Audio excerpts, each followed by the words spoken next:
Welcome to all of you. आज हम लोग डिस्कस करने वाले हैं फिनेंशियल रिपोर्टिंग यूनिट नंबर 1 के रिलेटेड कुछ इंपॉर्टेंट एमसीक्यू।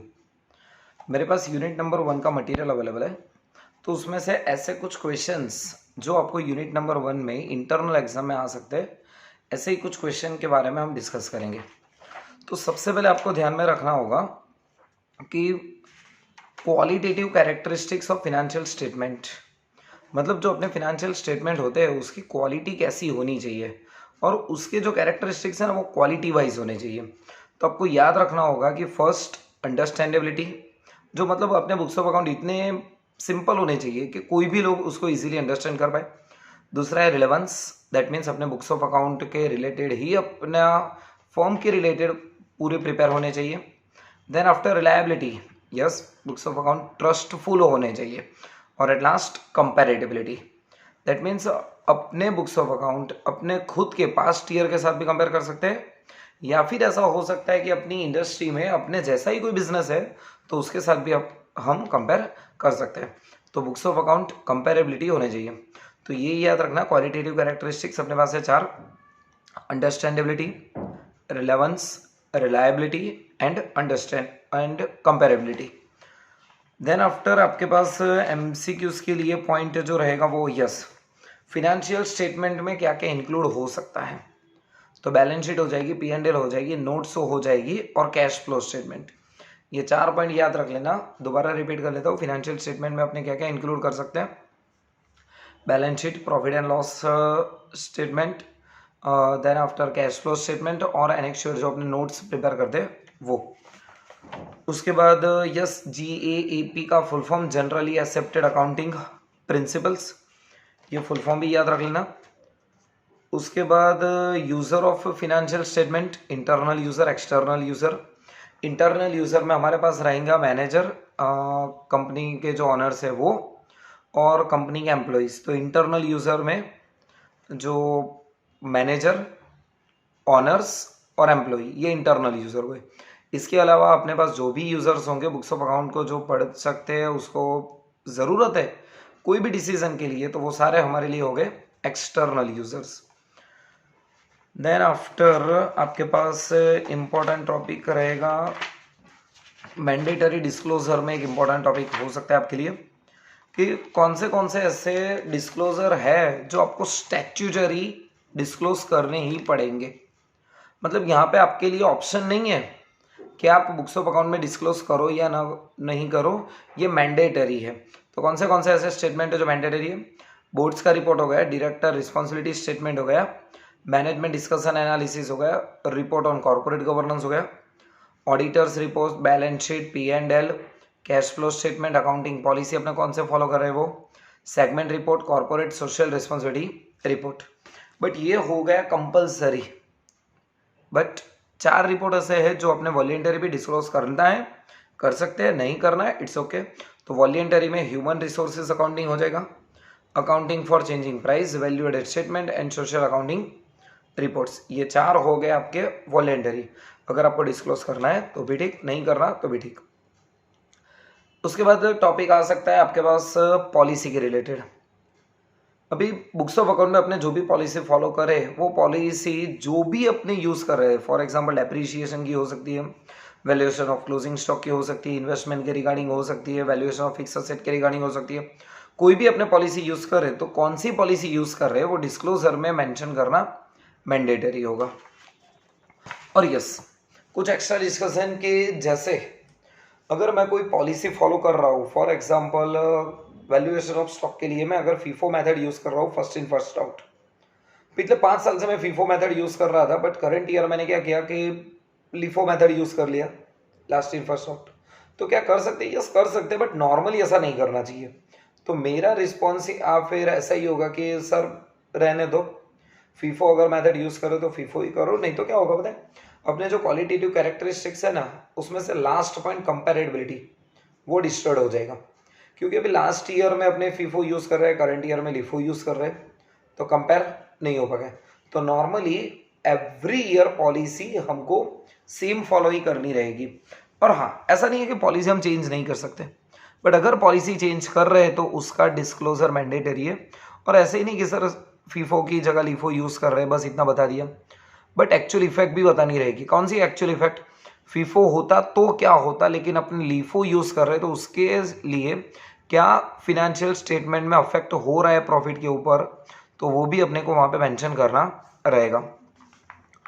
और हाँ, पॉलिसी जब भी हम अपनी कोई भी पॉलिसी सिलेक्ट करें तो 3 मैटर उसके ऊपर डिपेंडेंट रहेगी। तो फर्स्ट प्रूडेंस का rule, then after substance over form और materiality.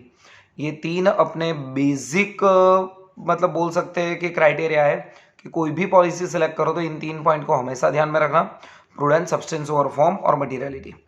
Okay, fundamental accounting assumptions क्या है अपने?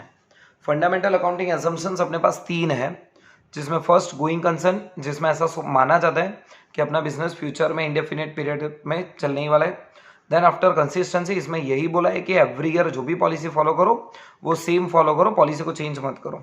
And then after accrual basis, cash basis से बुक्स ऑफ अकाउंट नहीं प्रिपेयर करने, अक्रूवल बेसिस से ही बुक्स ऑफ अकाउंट प्रिपेयर करने रहेंगे। डिस्क्लोजर की बात करें तो कब आपको डिस्क्लोजर मैंडेटरी होगा? तो फर्स्ट की बात करूँ ना, तो अगर आप कौन सी पॉलिसी यूज़ कर रहे हो, पॉलिसी को डिस्क्लोज करना मैंडेटरी है। सेकंड, जो भी डिस्क्लोजर है वो नॉर्मली एक जगह पर होने चाहिए। अगर आप बेसिक एजम्पशन फॉलो कर रहे हो, बेसिक अकाउंटिंग एजम्पशन फॉलो कर रहे हो, that means business going concern है, कंसिस्टेंसी एक्रूवल है, फॉलो कर रहे हो तो इट्स ओके। बट अगर पर्टिकुलर कोई भी एजम्पशन अगर आप फॉलो नहीं कर रहे तो उसका मैंडेटरी डिस्क्लोजर हो जाएगा। तो यहाँ पे हुआ क्या पॉइंट? फॉलो कर रहे हो तो बताने की ज़रूरत नहीं है, बट अगर फॉलो नहीं कर रहे आप असम्पशंस को तो वहाँ पे मैंडेटरी हो जाएगा, आपको डिस्क्लोज करना रहेगा। ओके, देन आफ्टर ऐसे कोई भी इंपॉर्टेंट अगर चेंजेस किया तो चेंजेस भी आपको बताना रहेगा। डिप्रिशिएशन के बारे में बात करें तो बिल्डिंग का नॉर्मली डिप्रिशिएशन 3 to 60 ईयर में चार्ज करने का। प्लांट एंड मशीनरी की बात करूँ तो 18 से 25 ईयर तक डिप्रिशिएशन चार्ज कर सकते हैं। ऑफिस इक्विपमेंट्स है तो उसको 4 साल में हमको डिप्रिशिएशन करके राइट ऑफ कर देना चाहिए।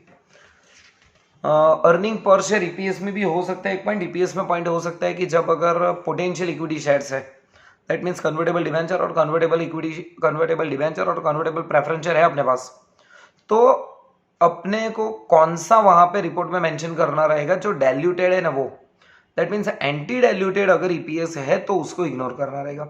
तो ये याद रख लेना, एंटी डाइल्यूटेड इग्नोर और डाइल्यूटेड जो ईपीएस होगा वो मेंशन करना रहेगा वहां पे। उसके बाद छोटे छोटे कुछ पॉइंट्स है, अपने जो बुक्स ऑफ अकाउंट बनाते हैं ऑलवेज एक्रूवल और डबल एंट्री सिस्टम ही यूज करना रहेगा, सिंगल एंट्री अलाउड नहीं है अपने पास। Then after responsibility for preparation, accounts कौन प्रिपेयर करेगा? तो रिस्पॉन्सिबिलिटी मैनेजमेंट की रहेगी, that means board of director की रहेगी। यहाँ पे ऑडिटर या फिर CA books of account prepare नहीं करते।